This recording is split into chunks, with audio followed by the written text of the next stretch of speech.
Renault 10kg. The Renault 10kg is light van, initially of a 1-ton capacity, introduced by the manufacturer in 1947.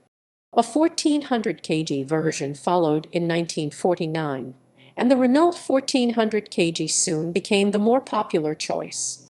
A name change in 1956 saw the vans branded as the Renault Voltigeur 1000 kg and the Renault Goélette 1400 kg, but in retrospect the Renault 1000 kg name is frequently preferred. Origins.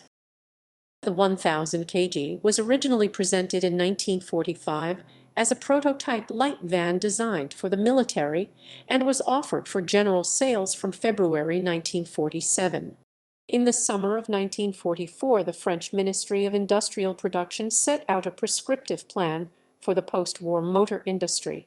It was headed by Paul-Marie Pons, and so it was known as the Plan Pons. Under the plan, Renault and Peugeot, along with their Chenard and Walker debtor/subsidiary, were restricted to making vans for the 1400 kg market, while Citroën was to make small trucks of between 2 and 3.5 tons. In the event, Citroën, which had already developed a van in the 1000 kg class before the war, went ahead with the design of the Citroën H van, which was launched in 1947. It was the Citroën which would be the Renault's most effective rival in this sector, although the Renault would in the early years beat its rival on volumes thanks in part to the large number of Renaults produced for military and police use and for other public sector vehicle operators, such as the French postals.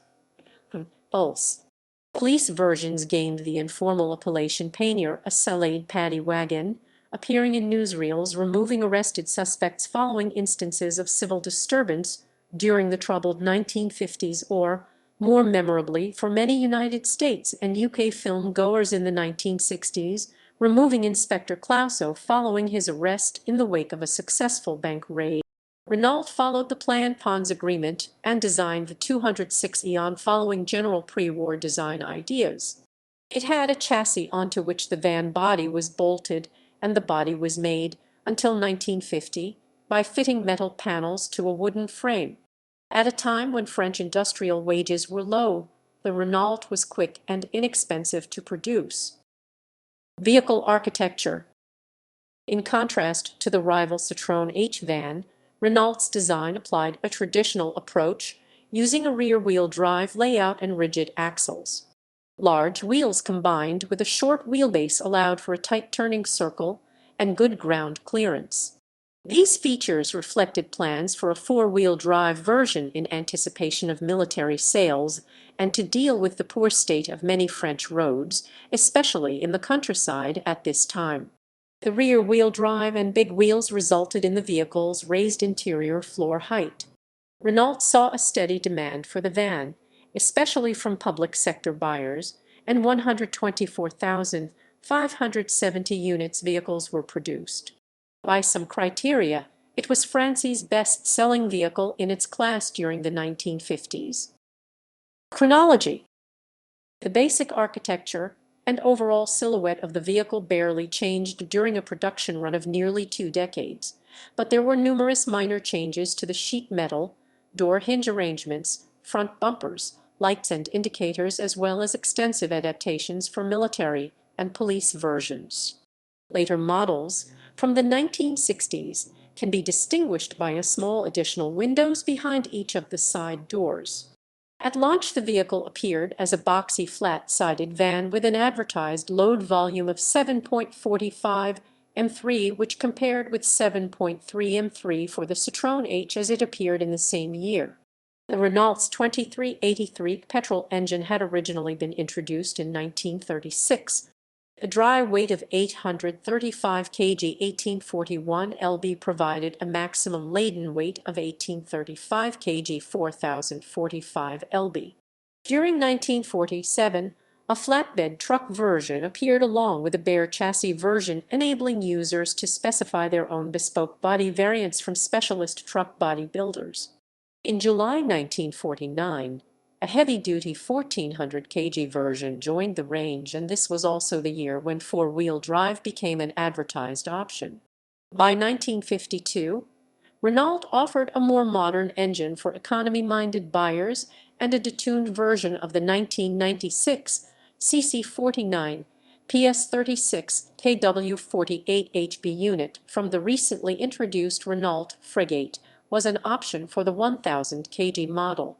In 1956, the vans received a name, now being branded as the Renault Voltigeur and the Renault Goélette.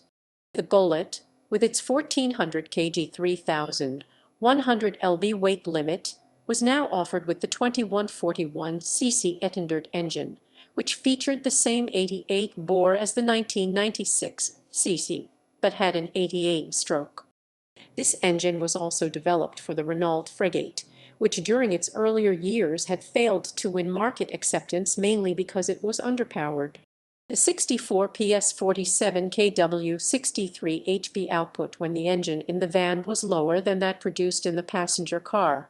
For 1961, buyers could specify a diesel option. The 1816 cc 58 PS 43 kW 57 HP diesel unit came from Indenor, a company established by Peugeot to specialize in the design and manufacture of diesel engines. This engine was offered in the Peugeot D4 since 1959. Although diesel-powered vehicles were not popular in France, the lower fuel tax rate on diesel fuel made it attractive for buyers. From the middle of 1962, Renault substituted a 2720 cc diesel engine of their own construction producing 61 PS 45 kW 60 HP. In 1959, Renault launched the Renault Estafette, with a front-wheel drive layout which allowed for a lower floor and much improved space utilization. The bulkier but in other respects comparable Renault Voltigeur was formally withdrawn in 1963. Production of the Renault Goélette continued until May 1965, when it was replaced by the Renault Super Goélette SG2 range of larger light trucks. R2087. The military version of the vehicle was homologated as the R2087. It came with even greater ground clearance than the standard vehicle and was built, featuring four-wheel drive, from 1952. A variety of vans, with or without extra side windows, and truck variations was produced.